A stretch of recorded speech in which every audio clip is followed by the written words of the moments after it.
Hello வணக்கம். இன்றைக்கி நம்ம சேனலில் என்ன பார்க்க போகிறோன்னா, ஹோட்டல் ஸ்டைலில் ஒரு தேங்காய் சட்னி எப்படி டக்குன்னு ரெடி பண்ணலாம் அப்படின்னு தான் பார்க்க போகிறோம். அதுக்கு நான் ஒரு அரை மூடி அளவுக்கு தேங்காய் எடுத்திருக்கேன். ஒரு 7-8 பச்சை மிளகாய் காரத்துக்கு தகுந்த மாதிரி எடுத்திருக்கேன். ஒரு மிக்ஸி ஜாரில் இந்த தேங்காவெல்லாம் சேர்த்துக்கலாம். நான் கீனி தான் சேர்த்துருக்கேன். பச்சை மிளகாவையும் சேர்த்துக்கலாம். ஒரு துண்டு இஞ்சை கட் பண்ணி சேர்த்துருக்கேன். இது கூட பொட்டுக்கடலை ஒரு கைப்பிடி அளவுக்கு சேர்த்துருக்கேன். நீங்கள் துருவின தேங்காவாக இருந்ததுன்னா தேங்காய் 1 கப்பு சேர்த்துக்கிட்டிங்கன்னா 1/4 கப்பு பொட்டுக்கடலை சேர்த்துக்கோங்க. அளவு கரெக்டாக இருக்கும். ஏன்னா தேங்காய் சட்னியில் பொட்டுக்கடலை நம்ம அதிகமாக சேர்த்துட்டாலும் டேஸ்ட்டு மாறிடும். அதனால தான் அளவாக சொல்கிறேன். இப்போ கொஞ்சமாக புளி சேர்த்துக்கணும். லைட்டாக நம்ம சட்னிக்கு சேர்க்குற அளவுக்கு தான் சேர்த்துக்கணும், அதிகமாக சேர்த்துடக்கூடாது. தேவையான அளவுக்கு உப்பு சேர்த்துட்டு இதை தண்ணி சேர்த்துக்கலாம்.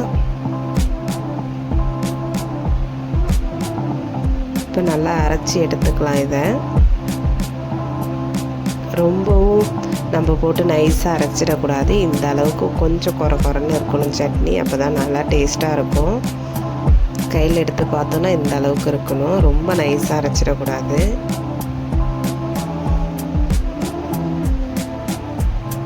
இதை அப்படியே ஒரு கிண்ணத்துக்கு மாற்றிக்கலாம். இதில் தண்ணி பார்த்து சேர்த்துக்கணும். சிலவங்க கெட்டியாக சாப்பிடுவாங்க, ஒரு சில பேர் கொஞ்சம் தண்ணியாக சாப்பிடுவாங்க. அதுக்கு தகுந்த மாதிரி நம்ம சேர்த்துக்கணும். நான் இன்றைக்கி கொஞ்சம் கெட்டியாக தான் செஞ்சுருக்கேன். தாளிக்கிறத பார்த்துடலாமா? அடுப்பில் தாளிப்பு வடகு சூடானதும் இதில் கொஞ்சமாக எண்ணெய் சேர்த்துக்கிறேன். எண்ணெய் நல்லா சூடானதும் கடுகு, உளுத்தம்பருப்பு, ஒரு வரமிளகாவை 2ஆக கட் பண்ணி சேர்த்துருக்கேன், ஒரு கொத்து கருவேப்பிலை. இதை அப்படியே நம்ம சட்னிக்கு மாற்றிக்கலாம்.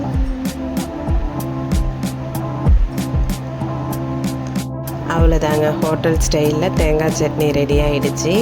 ஹோட்டல்லலாம் கொஞ்சம் கெட்டியாக தான் வைப்பாங்க. அதே மாதிரி தான் இன்றைக்கி நானும் ரெடி பண்ணியிருக்கேன். நீங்களும் ட்ரை பண்ணி பாருங்கள். சூப்பராக இருக்கும் டேஸ்ட்டு, சொல்லவே வேணாம். நம்ம எப்போதுமே ஒரே மாதிரி தேங்காய் சட்னி அரைக்காமல் கொஞ்சம் டிஃப்ரெண்ட்டாக இதே மாதிரி நம்ம ட்ரை பண்ணலாம். இதுவுமே டேஸ்ட்டு சூப்பராக இருக்கும். நீங்களும் செஞ்சு பாருங்கள். வீடியோ பிடிச்சிருந்ததுன்னா லைக் பண்ணுங்கள், ஷேர் பண்ணுங்கள். மறக்காமல் நம்ம சேனலை சப்ஸ்கிரைப் பண்ணுங்கள். நம்ம சேனலில் டெய்லி ஒரு வீடியோஸ் இதை மாதிரி வரும். சப்போர்ட் பண்ணுங்கள். நிறைய பேர் வீடியோ பார்க்குறீங்க, ஆனால் சப்ஸ்கிரைப் பண்ண மாட்டீங்க. சப்ஸ்கிரைப் பண்ணுங்கள், சப்போர்ட் பண்ணுங்கள். நீங்களும் இதை மாதிரி தேங்காய் சட்னி செஞ்சு பாருங்கள். இதை மாதிரி சட்னி வீடியோஸ்லாம் நம்ம சேனலில் நிறைய வரும். மிஸ் பண்ணாமல் பாருங்கள்.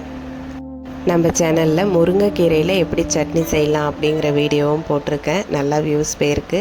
கண்டிப்பாக ட்ரை பண்ணி பாருங்கள். தேங்க்யூ.